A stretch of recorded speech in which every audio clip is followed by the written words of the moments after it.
Olá, pessoal, voltamos com o nosso podcast Tasso Conta, contando muita coisa para vocês hoje. E hoje nós vamos falar de um tema que está no auge, né, gente? Reforma tributária, com um convidado aqui, fera nesse assunto, né?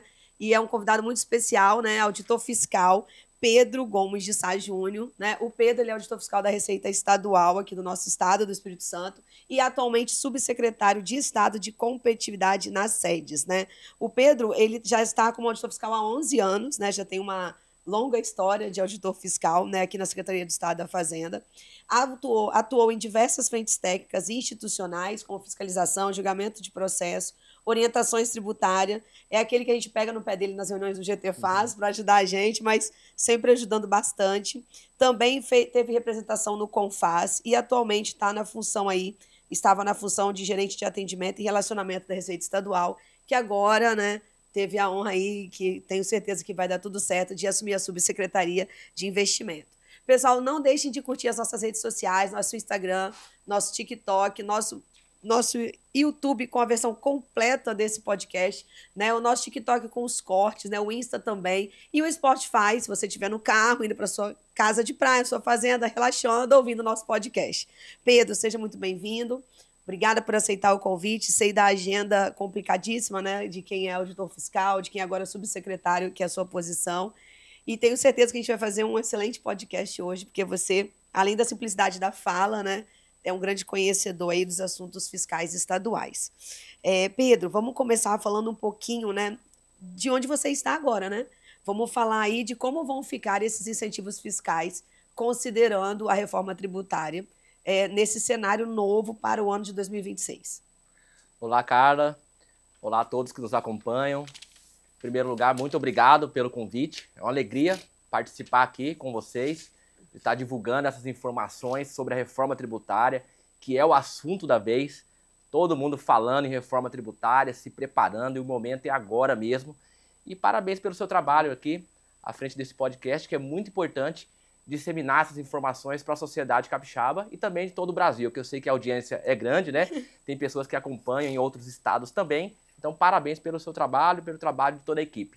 Obrigada. Pedro, vamos falar um pouquinho dos incentivos, como na sua visão, até recém-chegado numa secretaria de investimento, como é que está a sua visão assim da reforma, no aspecto como auditor mesmo? A reforma, ela não é somente uma reforma de substituição dos tributos atuais pelos novos tributos, CBS, IBS, Imposto Seletivo.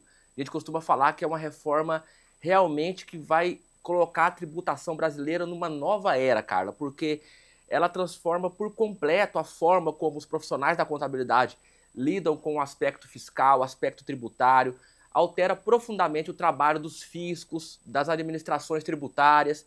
É uma reforma também que traz uma linha tecnológica muito forte, muito robusta, eliminando muitas obrigações acessórias, mudando por completo o dia a dia dos profissionais e dos atores envolvidos com o sistema tributário brasileiro.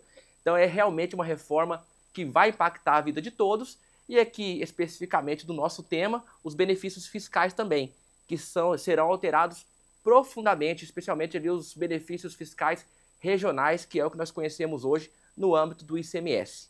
Perfeito. E no nosso caso aqui no Espírito Santo, a gente sempre fala em perda de arrecadação, né? Porque a gente vai deixar de ser atrativo para essas empresas que vêm de fora do estado ou as próprias empresas aqui do estado por causa do Compete, do Invest. Você tem essa visão também, que a gente vai perder arrecadação, que a gente vai deixar de ser atrativo? Então, cara, quando a gente fala assim, só para esclarecer, em reforma tributária, a gente está falando da reforma tributária do consumo, porque, de um modo geral, o sistema tributário ele pode ser financiado a partir de 4 fenômenos econômicos, que é a renda, folha de pagamento, a propriedade e o consumo. Então, nós estamos falando da reforma tributária do consumo, que vai impactar principalmente ali o ICMS, o ISS, PIS, COFINS e o IPI. E na parte dos benefícios fiscais, nós temos o ICMS com muitos benefícios, o Estado do Espírito Santo mesmo se utilizou e ainda utiliza muitos dos benefícios fiscais, que é um instrumento, um mecanismo muito importante de atração de empresas, de promoção de desenvolvimento socioeconômico. E com a reforma tributária, essa forma de concessão dos benefícios como um mecanismo de atração de empresas, ela muda. E aí, realmente, se você pensar em termos de arrecadação não, porque o benefício ele é um mecanismo que abre mão da arrecadação em troca de geração de emprego, renda, né, do desenvolvimento de certas localidades. Mas a gente, agora com a reforma, ela muda, o conceito vai ficar muito, assim, a atração das empresas vai ficar muito centrada em entregas, que a gente fala, entregas como assim, de logística, infraestrutura, fundos de compensação. Tudo isso entra agora num cenário de não só de manutenção das empresas que aqui estão por causa dos benefícios, mas também como uma forma de atrair novas empresas. E hoje o Estado do Espírito Santo, ele é uma unidade federativa totalmente preparada para poder manter essas empresas aqui por causa dessas entregas de infraestrutura, os números econômicos do Estado, eles são bem robustos, a nossa gestão fiscal muito eficiente, né? Então, esses aspectos colocam o Estado do Espírito Santo ali na ponta, né, como um estado muito seguro para se fazer investimento e até que as empresas possam permanecer aqui. Essa lógica muda por completo. Pedro, e isso é verdade, porque esses estados que eu estou andando, né, estava no Piauí semana passada, retrasada em Rio Grande do Norte, daqui a 2 anos vou estar em Recife, já passei por alguns estados esse ano falando da reforma. Como que o Espírito Santo, quando eu falo que eu sou do Espírito Santo, eu falo, nossa, o Espírito Santo é um estado estruturado, né? Porque essas divulgações que a gente fez ultimamente, como a nota da Capag, né? O Benício teve, o secretário da Fazenda, teve no podcast aqui comigo, falou da nota A da Capag, falou do equilíbrio financeiro, falou da questão da reforma, como que isso tudo acaba dando uma segurança para o cara vir investir no Espírito Santo, mesmo sabendo que daqui a 7 anos ele não vai ter o mesmo incentivo. Segurança... Que ele não vai ter aqui e ele não vai ter em outro lugar. Exatamente. Né? Ele vai estar todo mundo nivelado do mesmo jeito, né? Cara, segurança total. O Estado ele é há 14 anos nota A na Capag, que é a capacidade de pagamento dos estados e municípios. Há 2 anos como nota A+, né? Tem um estudo do Centro de Liderança Pública, CLP, que coloca o Estado do Espírito Santo no ranking de infraestrutura do Brasil em 2º lugar, ficando atrás apenas de São Paulo. No mesmo estudo do CLP, tem um ranking de solidez fiscal. O Estado do Espírito Santo fica em 1º lugar. Então, isso demonstra a saúde financeira do Estado, com orgulho, né? Com orgulho. Além da parte de... E olha que a gente está investindo, hein? O Estado do Espírito Santo é o primeiro em produção e exportação de vários produtos, como mamão, pimenta do reino, inhame, gengibre, né? A importação, por exemplo, em 2024 foi mais ou menos 1,7 bilhão em importação de aeronave, representando 70% da entrada desse tipo no Brasil. Automóveis, o Estado do Espírito Santo também é referência, né? É o maior importação de automóveis do Brasil. E isso não é só pelos investimentos, né? Pela estrutura toda, como você comentou. Toda a estrutura, por uma gestão fiscal eficiente, né? Com a proximidade também entre o Estado e a sociedade, né? Todos vocês fazendo um bom trabalho, várias instituições, todas caminhando junto. E isso faz realmente muita diferença, cara, muita diferença. No livro Por que as Nações Fracassam, ele diz muito sobre essa questão da confiança das instituições, aquelas instituições que promovem a inovação, a transparência, o desenvolvimento econômico por meio da inovação, da confiança, da descentralização. Então o Estado ele caminha muito nessa linha, nessa perspectiva, e isso realmente, traz um crescimento muito substancial, muito significativo. A gente vê inclusive apoio aos municípios. Pedro, a gente estava comentando nos bastidores aqui um pouquinho antes sobre a questão das compensações. E até vou constar que até para mim é novidade isso, porque eu não atuo no ramo, e aqui a gente costuma dizer que o que eu menos falo aqui, Pedro, é da área que eu trabalho, que é construtora e incorporadora. Aliás, a gente quase nunca fala. Me fala um pouquinho sobre isso, sobre essas compensações, o que é esse processo, se tem prazo, explica um pouquinho para os nossos ouvintes, né, nossos telespectadores, o que vai ser essa compensação. Bom, a reforma tributária, ela acaba, como já foi falado, com os benefícios fiscais regionais, da forma que eles são concedidos hoje, porque hoje cada estado toma a sua decisão e concede esses benefícios fiscais, é claro, passando pelo CONFAS, né? Há um acordo entre os estados, mas, de certo modo, a concessão, cada estado faz da sua forma para determinado segmento econômico. Com a reforma tributária, isso acaba. Todos os benefícios fiscais agora, eles serão apenas aqueles previstos na própria Constituição Federal. E aí, essa transição, como que acontece? É da noite para o dia? Não, porque muitas empresas vieram para cá e para outros estados também, e ali fizeram grandes investimentos, né? Então, essa mudança não pode ser de uma hora para outra. Tem todo um prazo de transição que, no caso da reforma tributária, vai ser de 7 anos, começando agora em 2026 e indo até o final de 2032. Mas o ICMS mesmo, ele tem a sua redução, a sua mudança, que vai se iniciar em 2029. Então vai de 2029 até o final de 2032. Em 2029, o ICMS então reduz para 90%, ou reduz 10% para 90%.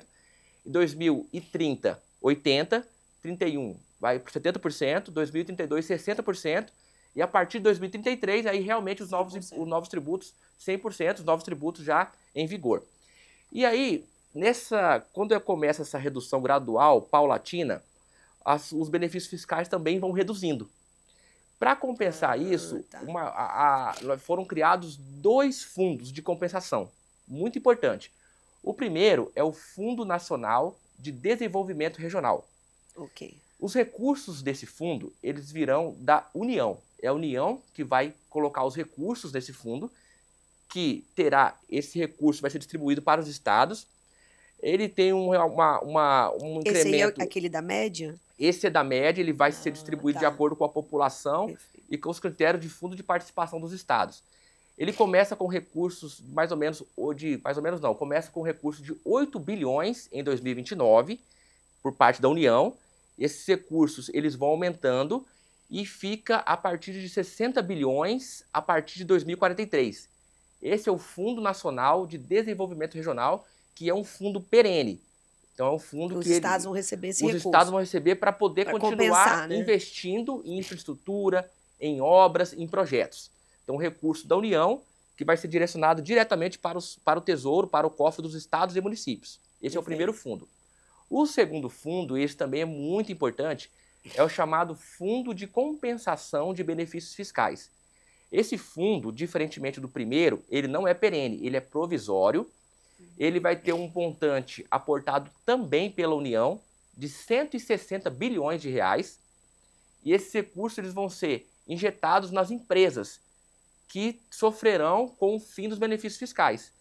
E esses recursos eles vão ser direcionados para a empresa a partir de 2029. Então, de 2029 até o final de 2032. Que é o período que vai reduzindo proporcionalmente para poder até zerar. Que é o período que vai reduzindo. Só que a Lei Complementar 214 de 2025 diz ali, a partir do seu artigo 389, que os pedidos para habilitação desse recurso, eles já começam agora a partir de 1º de janeiro de 2026.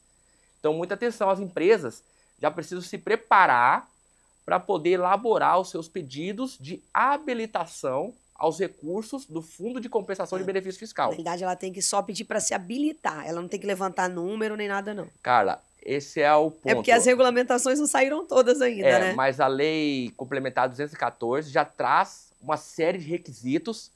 E aí você pode perguntar, mas é qualquer benefício que pode ter essa compensação? Não. Entre os requisitos, a lei diz que tem que ser um benefício oneroso. O que é um benefício oneroso? É aquele benefício que tem uma contrapartida, ou seja, é um benefício como do Invest, por exemplo. O Estado dá um benefício de ICMS, mas a empresa precisa ter uma contrapartida, ou gerar emprego, ampliar o seu estabelecimento. Sede, passar a mercadoria por aqui de verdade, né? Toda aquela... Então essa é a primeira característica do benefício oneroso. Os nossos, Invest e Compete entra? O Invest, o Compete entra, mas assim, aí tem a parte da regulamentação, que nós, Estado, trabalhando junto com a Receita Federal, para definir ainda alguns parâmetros operacionais, tá? Mas o importante é que elas têm que... Já saiu o modelo de pedido e tudo para elas poderem ainda fazer? Não. É nesse processo de regulamentação que nós estamos definindo o modelo de pedido. Então as empresas têm que ficar atentas, gente. Ficar atentas, é janeiro. Janeiro. Como é janeiro, vocês têm que ficar atentos, porque... e até no podcast passado, que foi com o João Bosco, da Vila Porto, que ele é importador, né? Que exportador, ele estava falando exatamente do contrário, né? Ele como empresário, né? Dessa questão da perda do benefício. E também da infraestrutura. E aí, por exemplo, empresas que trabalham com importação, exportações que se utilizam disso, tem que ficar atenta e preparar a documentação que já tem prevista lá. Exatamente. Porque lá já tem um processo previamente definido. E aí, dessa parte do benefício oneroso, que é a questão da contrapartida, e uma outra característica do benefício oneroso é o prazo certo, aqueles benefícios que foram concedidos com prazo certo. E qual o período da concessão desse benefício que vai ter direito a acesso a esse recurso? São benefícios que foram concedidos até 31 de maio de 2023. Esse é outro requisito. Ah, tá. Claro que com algumas... De maio para frente, não. Exceto as prorrogações. Aqueles que foram concedidos até esse período... E conseguiu prorrogação. Conseguiu prorrogação, entra. Mas benefícios novos concedidos hoje, por exemplo, aí fica fora desse marco temporal. Gente, tá? mas assim, desculpa a ignorância, Uhum. mas por que 23 se ele complementar só em 25? Por que não 24 até dezembro de 24? Ou até 15 de janeiro de 25? Exatamente. Esses fundos, eles têm vários pontos de discussão, né? Que realmente porque assim, se eu não tinha uma lei complementar anteriormente, né? É como os aluguéis, por exemplo. Os aluguéis, você vai ter o benefício de continuar pagando 3,65 até dezembro de 28, desde que os contratos tenham sido firmados até 15 de janeiro de 25. Só por uma analogia, seria a mesma coisa. Então, se você teve deferido o seu benefício, deveria ser, né, até 15 de janeiro de 25, você poderia pedir ao fundo de compensação. Porque não tinha na sua cabeça que isso ia ser aprovado.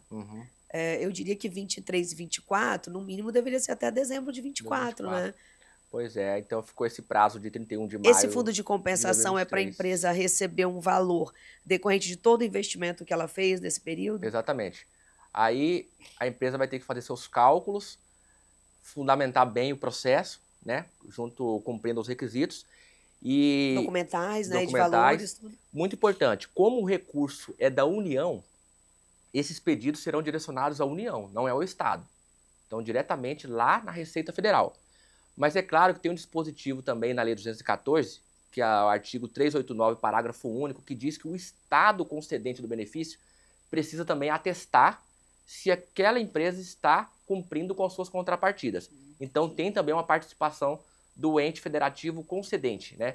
Para poder atestar se aquela empresa está cumprindo com as suas contrapartidas. E aí, vale frisar de novo, vale repetir, é importante, gente. As empresas vão apresentar esse pedido para a Receita Federal. O que também... para não começar a mandar para o Estado, né? Mandar, segue modelo do meu pedido, né? E aí, para não fugir de polêmica, né, cara? Como a gente sempre fala da reforma tributária, tem sempre assim, nossa, mas é um benefício concedido pelo Estado, mas os requisitos, o processo de habilitação vai ser feito pela Receita Federal? Porque a gente vai ter... É porque não tem ainda... Porque deveria ser para o comitê gestor, na realidade, né? Se a gente for por analogia, analisando a regra da lei complementar, deveria subir para o comitê gestor. Mas aí a argumentação, a justificativa... Mas o recurso é do governo federal, do governo federal. Então, como o recurso do governo federal, né, a Receita Federal que vai fazer essa análise. Eu acho que até para ter uma impessoalidade interna, porque daí você não vai poder chegar lá... Ô, Pedro... Poxa, eu dei entrada no meu processo de A30, entendeu? Não saiu ainda, né? Porque é aquele negócio, né? Para não polemizar, mas se o recurso ele é de governo federal, não faz sentido vir para o Estado, realmente, porque você não tem como julgar um processo que você não vai ter controle sobre ele. Pedro, nessa área de benefícios, né, de incentivos fiscais, a gente tem hoje toda uma fiscalização por parte do governo estadual, né? Assim, na prática, que vai lá na empresa para conceder, depois a manutenção disso.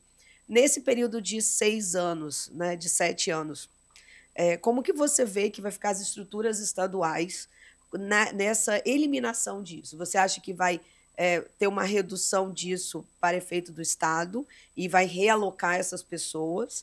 A sua visão como gestor agora, vamos dizer, né? Que você está há pouco tempo, mas tem uma experiência de auditor. Como que você entende que isso vai ficar a nível estadual? E, aproveitando a pergunta, pensando no seu lado de auditor, a gente tem hoje, você falou das obrigações acessórias, das reduções dela, e a gente espera muito isso, porque hoje é uma duplicidade de informações que a gente tem, muito grande. Com a reforma tributária, você entende que nesse período de 6 anos, os estados também vão se preparar para reduzir essas obrigações acessórias, ou eles vão mantê-las paralelamente às do governo federal até 2032, para depois eles eliminarem essas obrigações? Tá. Na primeira pergunta, na parte da fiscalização, cara, eu acredito que a fiscalização ela sempre vai ser considerada muito importante, e até porque quando a gente fala da reforma em si, nesse período de 7 anos, para nós ali do fisco, né, para os auditores fiscais de todo o Brasil, a reforma para o contribuinte realmente em 2033 entra para valer os novos tributos. Mas, em termos de fiscalização, nós temos ainda um prazo ainda de decadência, um prazo de prescrição. Então, nós estamos falando de mais 5 anos para frente, aí, a partir de 2033, onde a fiscalização vai ter que realmente atuar bastante, né? Depois, Tem a questão de um trabalho conjunto com os outros fiscos, já que o imposto sobre bens e serviços vai estar numa base única. Uma base única, é um tributo compartilhado com municípios. Tem a questão do princípio do destino. Pensa aí hoje que numa empresa, imagina uma empresa lá no Mato Grosso, vendendo para o Espírito Santo. Esse tributo que hoje, pela sistemática do ICMS, é híbrido, é dividido, vai ser destinado ao Espírito Santo, né, que é onde está o consumo. Então, realmente vai ter que ter um trabalho muito forte, integrado entre as administrações tributárias, revelando ainda mais a importância da fiscalização. Tá? É o que eu penso.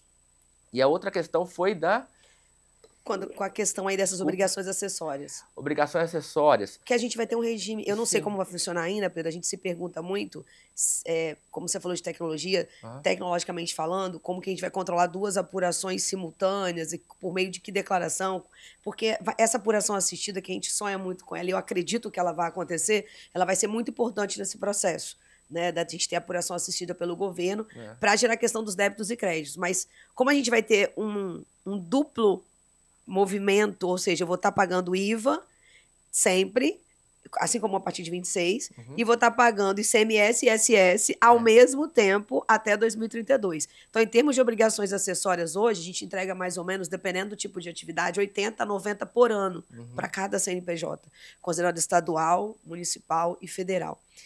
Com essa mudança tributária nesse período de 7 anos, a minha pergunta é se você entende que isso vai se manter até o final ou haveria possibilidade do Estado pensar numa estrutura mais enxuta de informação, já que a Receita Federal vai ter ambas. Porque a gente vai ter uma nota fiscal padrão único, modelo nacional, um banco de dados centralizado nacionalmente. A gente já vai ter o split payment implantado, né, que se espera até 2027. 26 implanta, mas acredito que 27 vai estar 100%. E como é 29, né, a gente teria todos os números dentro de um banco único, né, de um sistema único. Então, para a gente, tecnicamente falando, que é da contabilidade, que é do direito e próprio empresário contribuinte, não faria sentido eu continuar com esse monte de obrigação acessória paralela, porque o governo vai ter toda a informação. Cara, de fato, no período de transição, vai ser um período assim de uma certa turbulência. É por isso que a gente fala muito na questão do princípio da cooperação, que não pode ser somente um princípio ali numa moldura, num quadro da parede. A cooperação tem que ser efetivo. A gente tem feito muito isso de conversar com as empresas, de estar presente junto com os profissionais, os contadores, os advogados, né? Todo mundo tem que caminhar junto para poder passar por essa dificuldade da melhor maneira possível, né? Enfrentando esse desafio da melhor maneira possível juntos, caminhando juntos. Mas, assim, de certo modo, é uma transição que vai tirar todo mundo da zona de conforto. E no processo de desburocratização, eu acredito, o Estado do Espírito Santo já vem seguindo esse caminho. Né? Eu me lembro ali no GT Faz, nós, né, quando estava ali na gerência de atendimento, nós apresentamos para vocês, em conjunto, trabalhando em conjunto, o processo do livro, do PED, né, que tinha a questão da solicitação prévia, nós conseguimos eliminar esse processo, a famosa AIDF, né? Tiramos também. A IDF também conseguimos ali desburocratizar, então o Estado já vem seguindo essa linha dentro do ICMS de redução das obrigações acessórias. E com certeza isso vai continuar. Com a reforma tributária, então, que é a reforma muito tecnológica, a apuração assistida, as notas fiscais, por exemplo, elas ganham um protagonismo. A nota fiscal passa a ser um protagonista da reforma tributária, eliminando necessidades de ajuste, de escrituração. Então, todas as informações da nota fiscal, né, elas passam a ser bem importantes, que aí, se tiver um erro, a pessoa tem que emitir uma outra nota, as famosas notas de débito, nota de crédito. Então, realmente... Que vai ser outra quebra de cultura, né? Porque, na realidade, ele está acostumado a cancelar, né? E agora a gente vai ter complementos e tipos de evento para cada ajuste, né? Imagina, vai ser uma loucura. Quem está acostumado com isso, né? É uma coisa mais que... Para nós, contadores, é uma coisa mais normal, mas você pensar, pô, o cara que emite a nota, vamos pensar assim, o cara que emite o faturamento das empresas, ele vai precisar ter esse conhecimento. Ele vai precisar ter o sistema cadastrado direitinho, né, tá com isso bem implantado. Pedro, em relação aos benefícios fiscais, né, nesse período de transição, qual o seu entendimento de que as empresas precisam fazer para continuar tendo um equilíbrio de fluxo de caixa? Porque vai ser uma transição, né? Vai ter uma transição. Eu acredito que as empresas, elas precisam, mais do que nunca, do profissional agora da contabilidade. Porque o profissional da contabilidade, ele também muda demais o seu papel ali. ele vai ter que realmente funcionar como um verdadeiro braço direito da empresa para poder fazer cálculo, auxiliar o contribuinte. Tem a questão do crédito. Imagina, quem está prestando, o prestador de serviço, que vai entrar agora na sistemática de débito e crédito. Que não está acostumado com isso. Não está acostumado com isso. E aí, ele vai também, a questão do Simples Nacional, que continua, mas o Simples poderá recolher esses tributos por fora, pelo regime regular. Vale a pena recolher por fora? Ou híbrido, né? Vale a pena por dentro? Então vai ter que fazer conta. Vale então, a pena sair do Simples. E o Estado também está seguindo essa linha de dar o apoio. Inclusive, até contar aqui uma novidade para vocês. Já ali na sede, nós estamos criando uma nova gerência, que é a GESCOB. É a Gerência de Suporte à Compensação de Benefícios Fiscais. Por quê, Carla? Apesar do contribuinte ter que apresentar esse pedido para a Receita Federal, do Fundo de Compensação, o Estado também tem que dar esse suporte ao contribuinte, né, auxiliando dentro do aspecto da cooperação. Porque vai cair lá, né?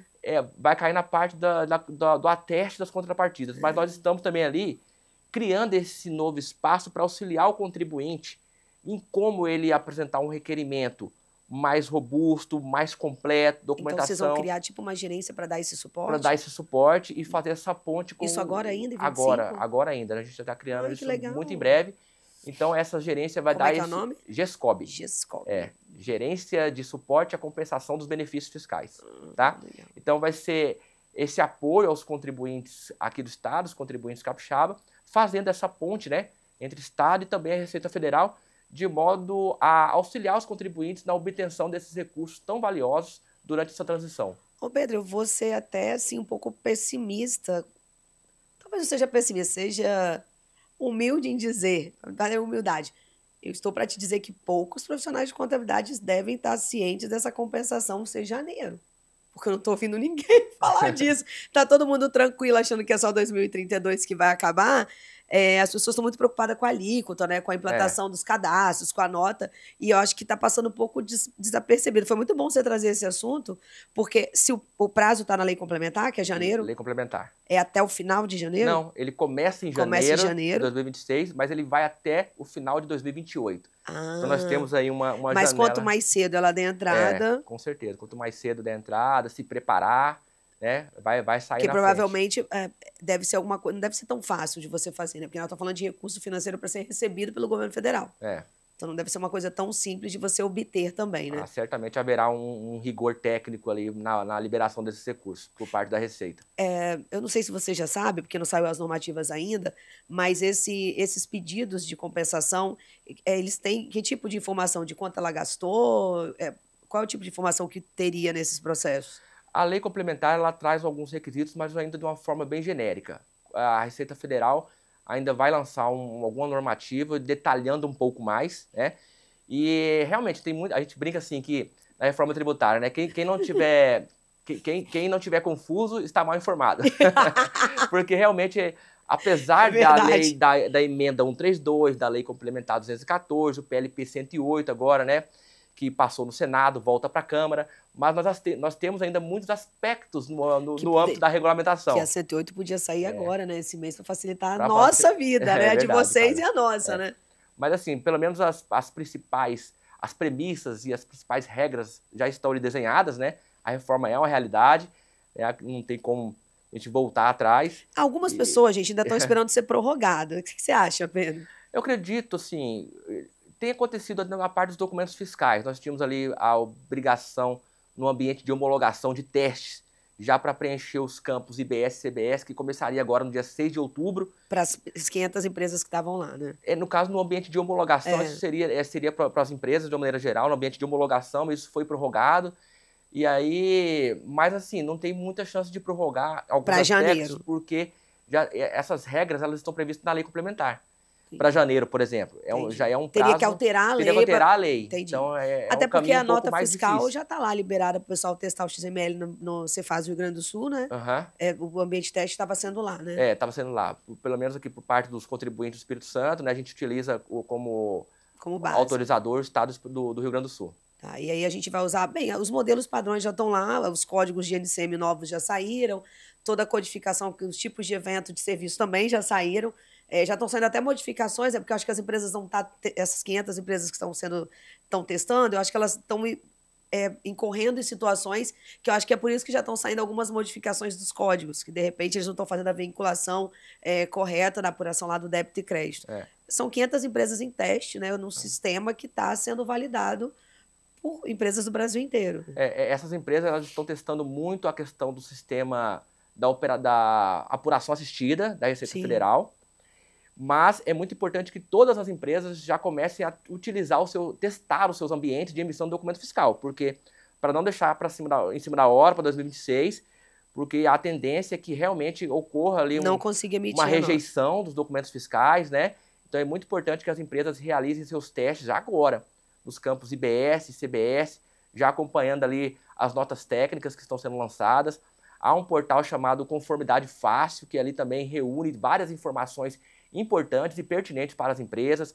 As empresas também, prestadoras de serviços, também têm que acompanhar a nota fiscal de serviço eletrônica. Conformidade Fácil é um portal da Receita? O Conformidade Fácil é um portal que está sendo gerido pela Secretaria do Rio Grande do Sul. Mas ali, que é onde está sendo feito... mas ali ele reúne várias informações do que está acontecendo ali, informações atualizadas, notas técnicas de todos os documentos eletrônicos. Então, eu vou até anotar, gente, porque vale a pena acompanhar. O podcast é assim, a gente gera informação, né? Então eu vou anotar para eu pedir para o senhor depois botar aqui um textinho embaixo, que ele já falou 2 locais aqui para a gente ter. Por falar em local, nós temos também no âmbito do governo do estado o canal do WhatsApp, o Receita Orienta, né? Que também ali a gente, sempre que sai uma nota técnica, uma novidade, a equipe lá dos auditores fiscais, né, meus colegas auditores fiscais, eles estão mandando, atualizando. O canal Receita Orienta também no portal da página da Cefaz. E agora também por meio da Secretaria de Desenvolvimento, que nós estamos, né, fazendo um trabalho junto às empresas, principalmente que têm os benefícios, com essa novidade que eu já te contei, da GESCOB, que também vai ter um papel muito importante nesse auxílio dos contribuintes. Então, as secretarias do governo, principalmente as SEDES e a Cefaz, caminhando juntas aí para auxiliar todos os contribuintes nesse início da reforma tributária. E a GESCOB deve funcionar até 31 de dezembro de 2028, né? Que é o prazo final, né? Carla, a GESCOB deve funcionar até esse período sim. Porque, na realidade, é pré-apoio, né? Como eles têm eles começam em janeiro agora e tem até dezembro de 28, não é isso? Durante todo esse período estaremos lá para auxiliar todos os contribuintes. Também estou anotando, gente, porque assim, informação é tudo nesse mundo. São muitas informações. Não trabalho nessa área, mas, pô, vamos ajudar os amiguinhos, né? Que os amiguinhos precisam. Muito legal. Olha, Pedro, foi muito bom. Acho que você trouxe bastante esclarecimento. E a gente faz coisa da reforma, né? E cada assunto, cada convidado que vem aqui traz mais informação. Como é que você falou? Quem dizer que não está confuso... Quem não estiver confuso está mal informado. Então, eu tô nessas aí. Eu disse para meus mentorados da reforma tributária, que é do setor imobiliário, eu falei, cada vez que a gente lê, cada nota técnica que sai, parece que a gente tem que ler tudo de novo, porque parece que tem um fiozinho solto que a gente não prestou atenção, ou não sei, tá nas entrelinhas, né, que são os detalhes, né, que graças a Deus agora com a 108 passando agora em outubro, a gente vê aí as nossas orientações saindo mais rápido, né, Pedro, as normativas, né, que eu acho que é isso que tá faltando. E, gente, vai sair em cima da hora, porque se é janeiro, tudo, né, a gente precisa receber essas orientações em 2 meses, que é novembro e dezembro. As equipes, os técnicos nacionais estão trabalhando muito, muito para entregar essa regulamentação. Eu participo de alguns grupos nacionais também, alguns GTs que trabalham sobre alguns aspectos da regulamentação. E assim, tá no forno, tá quase saindo. É porque é preciso fazer 2 regulamentos, né? Um do IBS, outro da CBS. E como são tributos irmãos gêmeos, então esses regulamentos eles não podem ser diferentes. Em vários aspectos eles têm que ser iguais. Base de cálculo, pode gerar incidência, né? Eles então têm que realmente ser é um trabalho grandioso.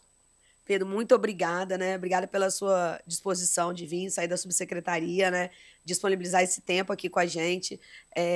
Queria que você mandasse um recado aqui para os contribuintes que você acha importante nesse momento agora de se preparar até janeiro e depois da transição. Eu quero agradecer mais uma vez e colocar à disposição para os próximos. Como a Carla também falou, eu estou na subsecretaria de competitividade das SEDES há pouco tempo, né? Pouco mais de 15 dias, mas estou ali empolgado e motivado a continuar contribuindo com o Estado do Espírito Santo, com os contribuintes e ainda mais agora nesse início da fase de transição da reforma tributária. Vamos juntos porque vai dar certo. Se Deus quiser, eu também sou confiante, os advogados falam que eu sou muito otimista, mas já tá posto, gente. Não tem como não ter outra coisa além do otimismo, né? Resiliência para seguir em frente.